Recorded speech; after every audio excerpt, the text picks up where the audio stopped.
സ്നേഹത്തിൻ പൂക്കൾ വിടരേണം, ത്യാഗത്തിൻ പൂക്കളെ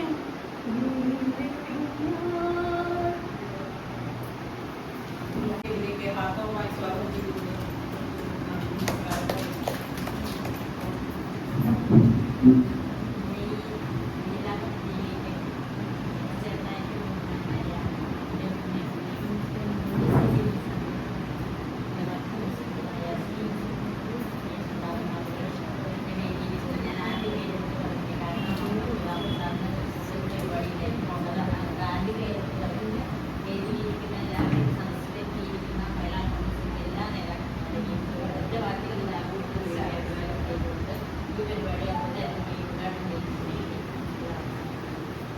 ഏറ്റവും പ്രിയമുള്ള സഹോദരിമാരും, ഈ ഓണാഘോഷ പരിപാടികൾ അധ്യക്ഷരായിട്ടുള്ള സ്റ്റേറ്റ് ഭാരവാഹികളും ജില്ലാ ഭാരവാഹികളും അധ്യാപകന്മാരായ സഹോദരിമാർ, എല്ലാവർക്കും ഓണാശംസകൾ നേരുകയാണ്.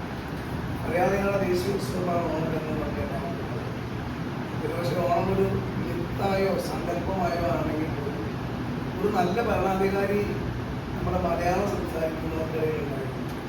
എല്ലാവരെയും ഒരുപോലെ കണ്ടിരുന്ന ഒരു ഭരണാധികാരി, കള്ളില്ലാത്ത, ചതിയില്ലാത്ത, കള്ളപ്പറയില്ലാത്ത, ഒളിവചനങ്ങളില്ലാത്ത ഒരു ഭരണാധികാരി നമ്മുടെ നാട്ടിലുണ്ടായിരുന്നു. അത് വേണമെങ്കിൽ മുഖ്യമന്ത്രി എന്ന് വേണമെങ്കിൽ പറയാം. അതല്ലെങ്കിൽ നമ്മുടെ നാട്ടിൽ പഞ്ചായത്ത് മെമ്പറോ പഞ്ചായത്ത് പ്രസിഡന്റോ മുനിസിപ്പൽ കൗൺസിലറോ അല്ലെങ്കിൽ ഏത് രീതിയിലുള്ള ഭരണാധികാരിയായിരുന്നു ആ ഒരു നല്ല കാലത്തെ സ്മരിക്കപ്പെടുന്നതാണ് ഓണം എന്ന് പറയുന്നത്.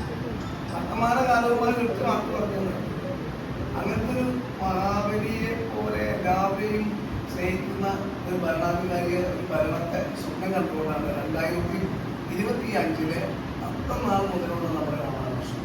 2026 അത്തം ഇവിടെ ആഘോഷിക്കുകയാണ്, ഓണം ആഘോഷിക്കുന്നു. 2026 കേരളത്തിൽ ഒരു സംശയം വേണ്ട, എല്ലാവരെയും ഉൾക്കൊള്ളുന്ന, എല്ലാവർക്കും വിശ്വാസമുള്ള ഒരു ഭരണാധികാരിയും ഭരണകൂടവും കേരളത്തിലുണ്ടാകും. അതിനു വേണ്ടിയുള്ള തയ്യാറെടുപ്പാകട്ടെ ഈ വർഷം ഓണാഘോഷം എന്ന് മാത്രം പറഞ്ഞ് നമ്മുടെ ഈ ജില്ലാ കമ്മിറ്റിയിൽ പൂക്കളവും പായസവും നടക്കുന്ന പോലെ എല്ലാ നിയോജക മണ്ഡലത്തിലും മഹിളാ കോൺഗ്രസിലെ നിയോജക മണ്ഡലം കമ്മിറ്റിയുടെ കീഴിൽ ഇവിടെ സുബീത മുഹമ്മദ് ഇരിക്കുന്നുണ്ട്, രാമേന്ദ്രൻ ഇരിക്കുന്നുണ്ട്, എല്ലാ വൈസ് പ്രസിഡന്റുമാരും ഇരിക്കുന്നുണ്ട്, എല്ലാ സെക്രട്ടറിമാരും നിയോജക പ്രസിഡന്റുമാരും. അതുപോലെ തന്നെ നമ്മളെ നയിച്ചുകൊണ്ട് നമ്മുടെ ഈ മഹിളാ കോൺഗ്രസ് സ്ഥാനത്തെ നയിച്ചുകൊണ്ടിരുന്ന നമ്മുടെ